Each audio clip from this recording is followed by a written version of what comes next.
कैसे हैं आप सब। हो सकता है आप मेरी वीडियो ना सुनते हों।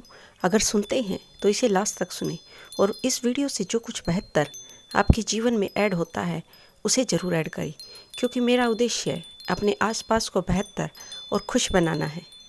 आज मैं आपसे बड़ी सोच का बड़ा जादू बुक के चैप्टर 3, जिसका टाइटल है विश्वास जगाइए और डर भगाइए, के बारे में बातें करूंगी। राइटर कहते हैं कि डर सफलता का नंबर 1 दुश्मन है। डर लोगों को अवसर का लाभ उठाने से रोकता है और डर लोगों को शारीरिक रूप से कमज़ोर बनाता है। हमारे अधिकतर डर मनोवैज्ञानिक होते हैं। बेफिजूल की चिंता, तनाव, उलझन, ये सब अधिकतर हमारे स्वयं के द्वारा निर्मित किए जाते हैं। डर हमारे अंदर अनिश्चितता और आत्मविश्वास की कमी पैदा करता है। वास्तव में डर एक शक्तिशाली भावना है, यानी कि यह किसी न किसी रूप से लोगों को डराकर वह हासिल करने से रोकता है जिसको वो अपने जीवन में हासिल कर सकते हैं। आप किसी भी काम की या फॉर एग्जांपल जब आप पढ़ते हैं स्कूल एजुकेशन के समय, तो बच्चों को डर होता है कि कहीं उनके कम नंबर ना आए, कहीं वो फेल ना हो जाएं। तो इसका एक ही सबसे अच्छा सॉल्यूशन है कि आप उस काम को कीजिए जिस काम से आपको डर लगता है। अगर आपको ये डर लगता है कि कहीं आप फेल ना हो जाएं, तो आप अपनी तरफ से 100% दिल लगाकर मेहनत कीजिए। इसके अतिरिक्त और कोई दूसरा कारण नहीं हो सकता जो आपके डर को भगा सके। जैसे जब तक एक व्यक्ति बेरोजगार होता है तो उसे अपनी पहली जॉब प्राप्त करने का जो डर होता है वो सबसे अधिक होता है, और इसीलिए एक बेरोजगार व्यक्ति को असफलताएं सबसे अधिक मिलती हैं। जबकि अगर वही व्यक्ति एक बार रोजगार प्राप्त कर लेता है तो उसके लिए उस रोजगार को छोड़कर अन्य रोजगार प्राप्त करना अधिक आसान हो जाता है, क्योंकि उसने कहीं ना कहीं अपने आप पर जो ये डर था असफलता का, उस पर विजय प्राप्त कर ली है। इसलिए राइटर कई तरह के हमारी लाइफ के कॉमन डर के बारे में बातें करते हैं अलग अलग फील्ड में, और उनके इलाज की भी बताते हैं। जैसे कि कई बार रंग रूप के कारण झिझक होती है, तो राइटर कहते हैं इसमें क्या है, कुछ चीज़ें प्रकृति ने दी हैं, आप अपना हुलिया सुधारिए, पहनने के सेंस को सुधारें, आपकी ड्रेस साफ सुथरी प्रेस हुई हो, जूते चमकते हों, इससे आपके अंदर एक आत्मविश्वास आएगा। इसी तरह अगर आपको परीक्षा में फेल होने का डर है तो चिंता में समय गंवाने की बजाय आप उस समय को अपनी पढ़ाई में लगाएं।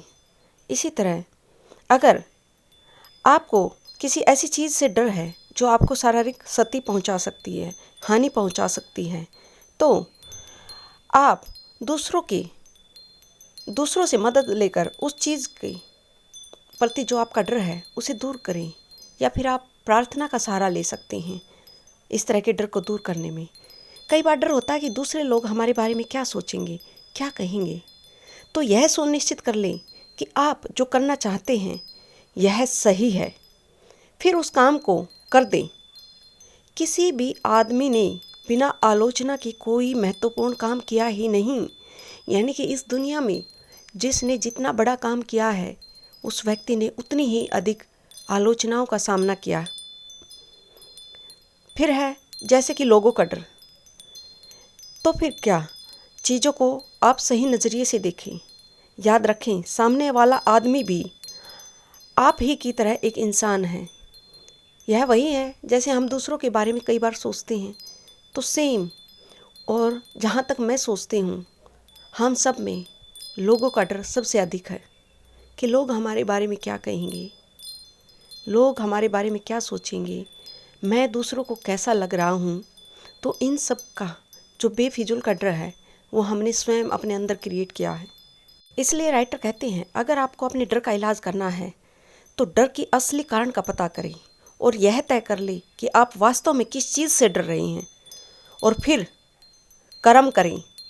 हर तरह का डर किसी न किसी तरह के काम से दूर हो सकता है, और याद रखें झिझकने से आपका डर बढ़ता ही है, कम नहीं होता। इसलिए देर ना करें बल्कि तत्काल उस काम में जुट जाएं, यानी कि अपना फैसला तुरंत लें।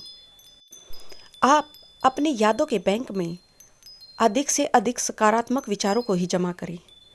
कई बार असफल लोग बुरी घटनाओं को दिल में लगा कर रखते हैं और जब भी कुछ अप्रिय स्थिति पैदा होती है तो बार बार उस बात को याद रखते हैं ताकि वे उनकी यादों में अच्छी तरह से जम जाए और वे अपने दिमाग से उन चीज़ों को निकाल ही नहीं पाते और रात को भी वे जिस घटना के बारे में सोचते हुए सोती है वह दिन में हुई कि कोई अप्रिय घटना से ही जुड़ी होती है।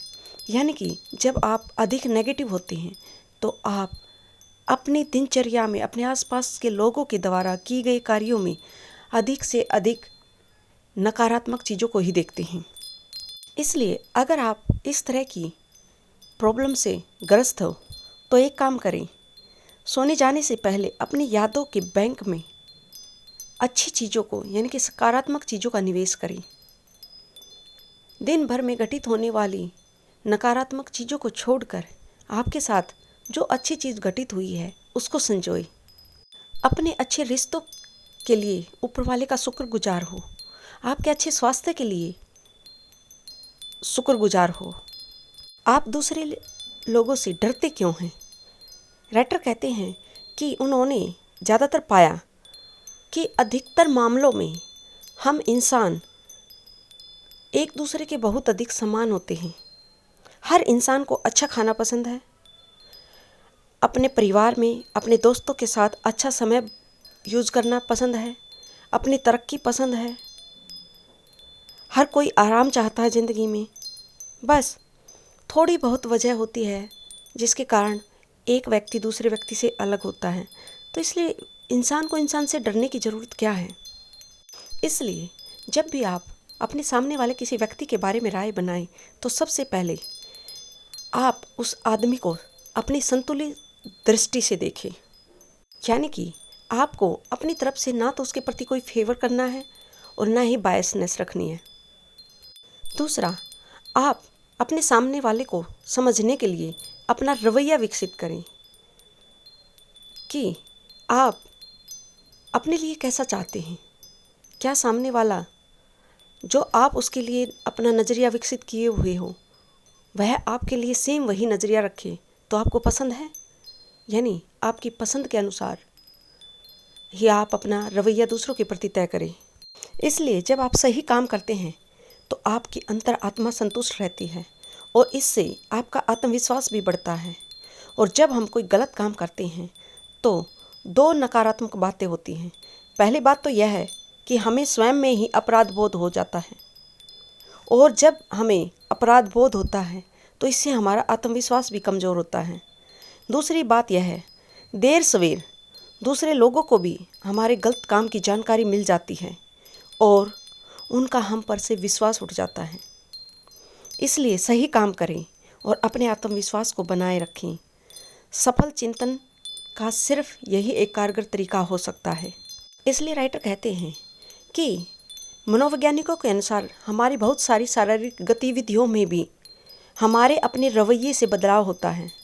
उदाहरण के तौर पर आप ले सकते हैं, जैसे ही आप मुस्कुराते हैं, आपके होठ और गाल खिलते हैं तो आप ऑटोमेटिकली देखेंगे कि आपके सामने वाले के चेहरे पर भी खुशी आती है। लेकिन जब आप अपनी त्योरियां चढ़ाते हैं, गुस्सा आते हैं, तो इससे न सिर्फ सामने वाले को कष्ट देते हैं बल्कि आप स्वयं को उससे भी अधिक कष्ट देते हैं। आगे राइटर कहते हैं कि आप अपने जीवन में आत्मविश्वासपूर्ण चिंतन कैसे करें, यानी कि ऐसी क्रियाएं कैसी कौन सी हों जिससे आपके अंदर आत्मविश्वास पैदा हो। नंबर 1, आगे के बेंच पर बैठिए। ये चीज़ें हम सब ने अपने स्कूल और कॉलेज लाइफ में देखी हैं कि जब भी क्लासरूम में जाते हैं तो पीछे के बेंच सबसे पहले फिल होते हैं। क्यों? क्योंकि हम सब में एक डर होता है सामने की चीज़ को फेस करने से। इसका रीज़न ये भी हो सकता है कि शायद हम उतने तैयार ना हों कि हमारा टीचर हमसे क्वेश्चन करे, हम उसको फेस कर पाएँ, या फिर यह भी हो सकता है कि हम अपने टीचर की नज़रों में सामने रहेंगे। तो हमेशा कोशिश करें, अगर आपको अपना आत्मविश्वास बढ़ाना है तो आगे के बेंच पर बैठें। फिर नज़रें मिलाकर बात करने का अभ्यास करें। कहते हैं नज़रें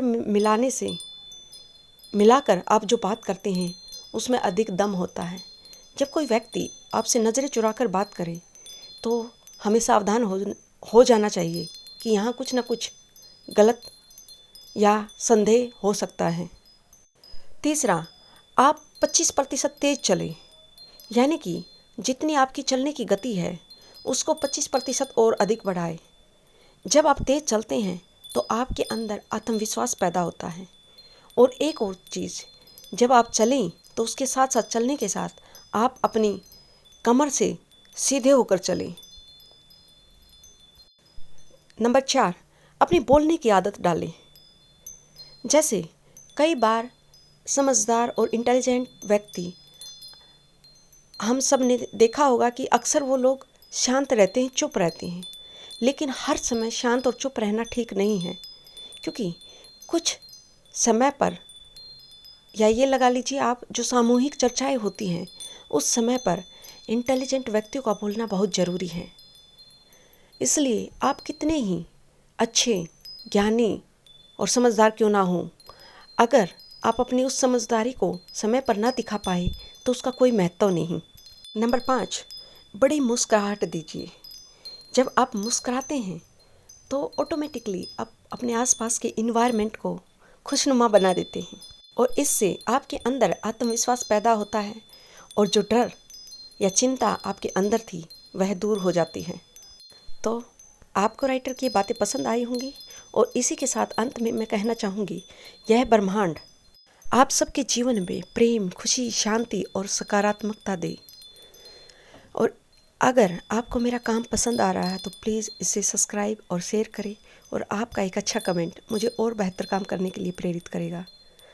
thanks for listening to me.